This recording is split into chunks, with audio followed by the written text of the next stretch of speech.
Good day, guys. So here I will do something I very like to, which is commenting a live game as a spectator, not as a player. Um, it is Agony in gray versus Manu in yellow. Both players go with the Harkonnen fashion. It should be an interesting match. Um, 2 weeks ago, I would have tell you that Manu is a better player, but now I'm not sure. The one thing I am pretty sure of is 2 days ago, I tried to play against Agony 1 vs 1, and I thought I was like, oh, no, actually, no, 1 star versus 1 star, pretty fair and square. And yeah, 2 days ago, I faced Agony, and I went at 2 stars.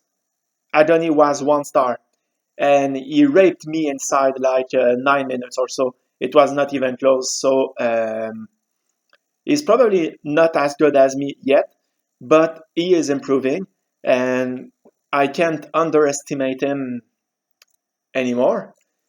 So against Manu, it should be interesting. Oh, and Agony has this habit of upgrading his construction yard very fast. Some guys do that. Schweb does that. Um, Not sure if Pereni does that, maybe. In any way, it's interesting, and Uh, I'm not sure if Manu did upgrade his construction yard. No, I don't think so. Two refineries here, two refineries here. Um, Maybe the fact Agony upgraded his yard is making him slightly slower at the beginning, but it's really not a big thing. Both players have their third wind traps. Both players are studying and still searching for one another. And it looks like Manu is gonna have the best approach. It will be close though. And the Solitaire is Agony's. And it's making a difference, I think. Yeah, Agony is gonna win this. Oh, or not. Manu won the first encounter. Now he has 2 AV factories. Same for his opponent. This will be a very interesting match.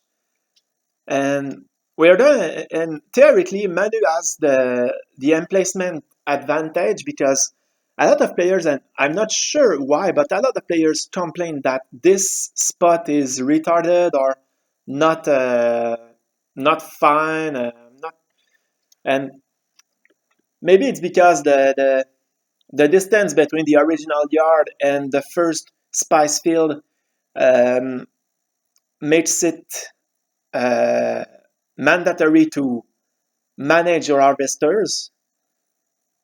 But anyway, I very like what Agony is doing as build order from this spot, the famous sixth spot, because that's exactly what I do when I play in this spot.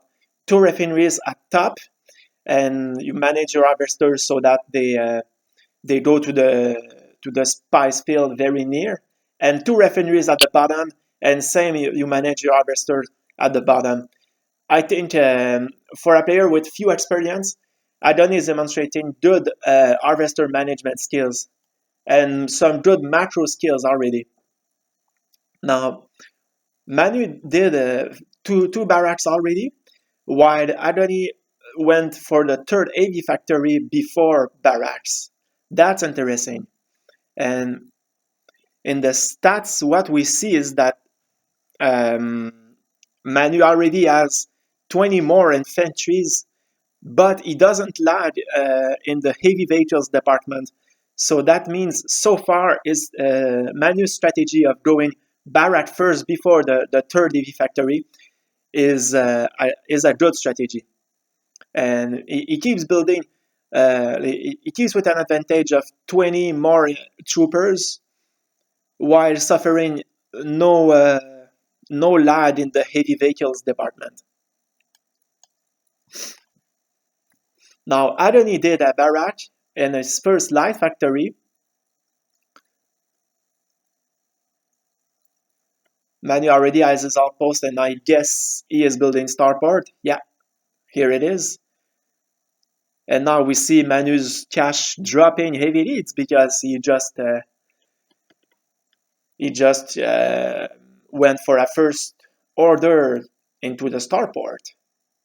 Now he's gathering his yellow troops here, and Agony didn't move yet from his base. He has his outpost and he's probably building his starport. Yeah, he has more light vehicles, but in 5-10 minutes, it won't make any difference. Manu has now his first light factory. He ordered an MCV and he deploys it right inside his own base. A lot of players do that. I almost never do that, but it would be a good thing. It has two advantages to have two construction yards in your main base. The first one is that construction yard is a production in his own right, just like AV factory is the production of AV vehicles and barracks for infantry, etc. So now Manu is building faster his buildings. The second advantage is that it provides some security. If Agony does that, if he launches some sneak attacks and destroy fast one construction yard, the starport, and a couple of buildings, if he misses the fact that there's a second construction yard, that can be a savior for Manu. We'll see. Now, production-wise, the same 20 troopers advantage stays for Manu. Maybe I should take note that it's cool to have a barrack very fast because it does that, but we'll see.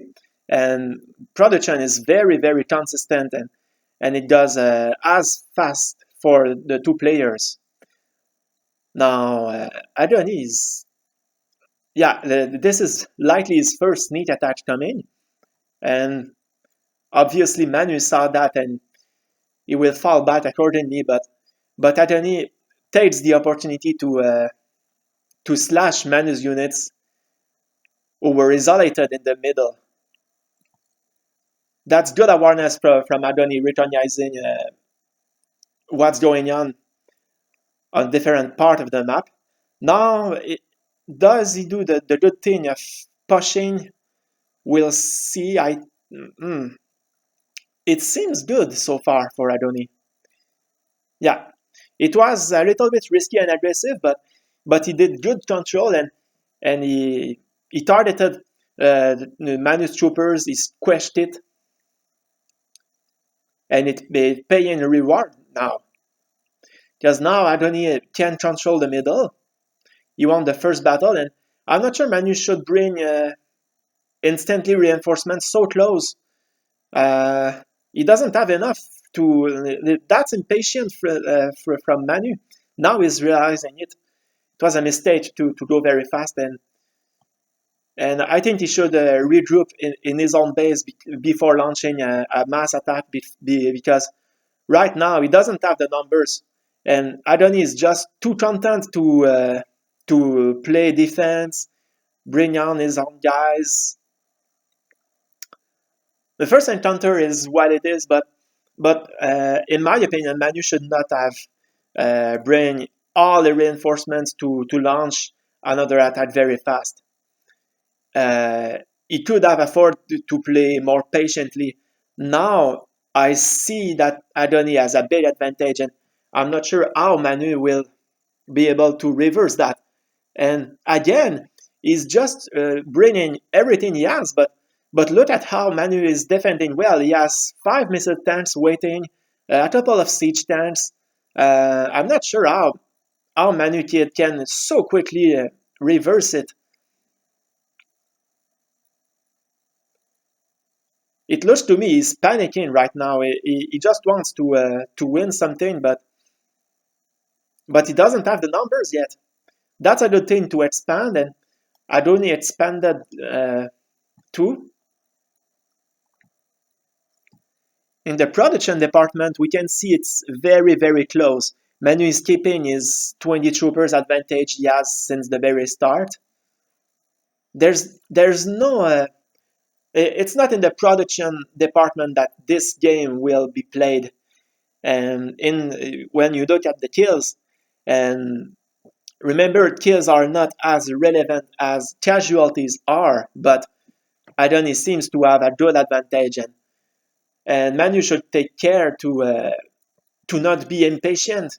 He doesn't play that at Sanatrides. He can afford to build up his reserve and breath a bit. That was a very bad sneak attack with his squads. He doesn't have too many units, doesn't have too many quads, but right now he just allows Agony to keep his advantage. And now Agony is bringing fast units of his own, and he will find a way around. I would have expected this game to be closer, but Agony just enjoyed the fact that Manu kept sending waves a little bit disorganized, and Agony could just at the middle here play defense and kill yellow. Now these units will Manu can kill these units, but he will have very hard time to regroup from this first attack. He lost 9 buildings, including his 3 heavy factories, his starport.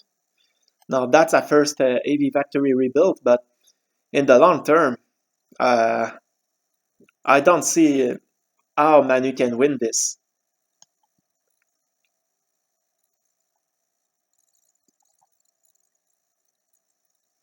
Now, if you look at the production department, you see infantry going up very quickly from Manu, but it is very not relevant, because when you lose buildings, you have some light infantry like this exiting from your exploding buildings, and it is accounted as production. So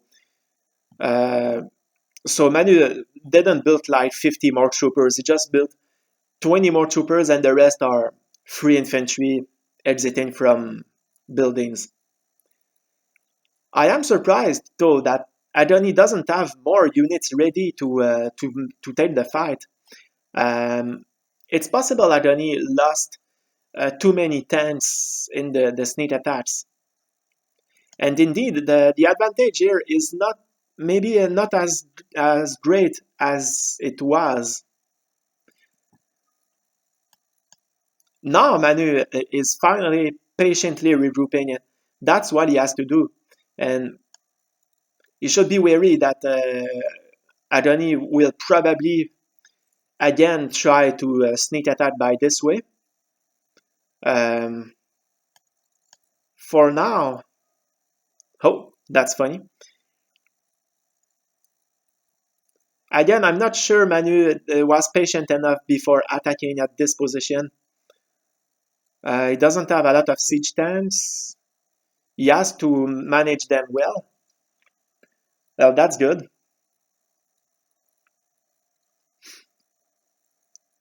That's a better preparation from Manu. He can win this engagement. And if he does, well, that will be a pleasant surprise. I don't understand why Agony didn't have more stuff. Did he lag in department? No, it doesn't seem so. It's strange. Probably that Agony sent every troop he has in the sneak attacks here and there, and he lost. He lost a lot of tanks. It's surprising that Manu is still in this game, in my opinion. Now, Agony is coming back in the sneak attack in this way. And Manu is probably sending some troopers here just to reinforce the position, which is a good thing. And if we analyze the cash, almost 20k for Agony against 5k for Manu. What this tells me is that Manu certainly had to regroup after the first few fights, but now it's rolling relatively well. Now it's interesting. Manu is going for Devastators. If you follow my channel, maybe you saw a couple of days ago a free-for-all game I did with Agony and some AI. Agony went full Devastators. We were both Harkonnen, and I only made like missile tanks, and I raped him. It seems like Agony understood the lesson in that when you play Harkonnen versus Harkonnen, going Devastators all in can be dangerous, because if the other player has missile tanks, and a lot of missile tanks and of siege tanks, he will have the reach advantage, and it will be very hard to control. In addition, missile tanks are slightly faster to build than Devastators. So it means that if you have consistent production on both sides, the guy who makes missiles will have more missiles than the other can have Devastators. But now all this analysis is a little bit irrelevant, because Agony is, I don't know why, but he's coming back at Devastators, now some combat tanks. And again, I would suggest that Manu doesn't have to send every new unit here. He could afford to have more time to gather and patiently plan his strategy. This is hard to understand.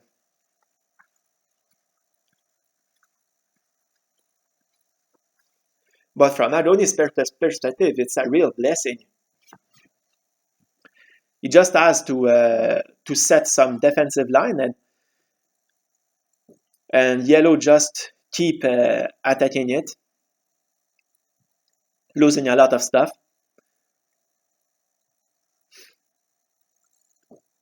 Now, if Manu sends his 15 quads right there, he will just lose them. There are too many troopers. And Agony has reinforcements of his own now. This fight, there is a Grey will win this fight. It's not even close. I mean, quads against Devastators and Troopers, this is not fair.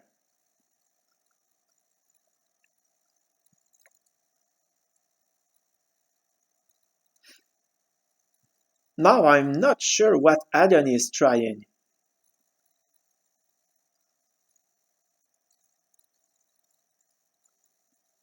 There is risk of overextension. You see that the slow Devastators and Troopers can't keep the pace with the fastest units.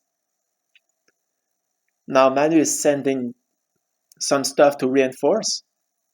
And one thing good from Manu's perspective in this particular fight is that there are absolutely only one harvesters. Oh, these siege tanks are very, very vicious. And wow. Yeah, already. GG. Congrats, guys. That was an interesting fight. And I still don't think that Agony is way, way better player than Manu is. If Manu was more patient, it could have been very closer. Especially when you look at the middle of the game, Manu had almost conquered the middle.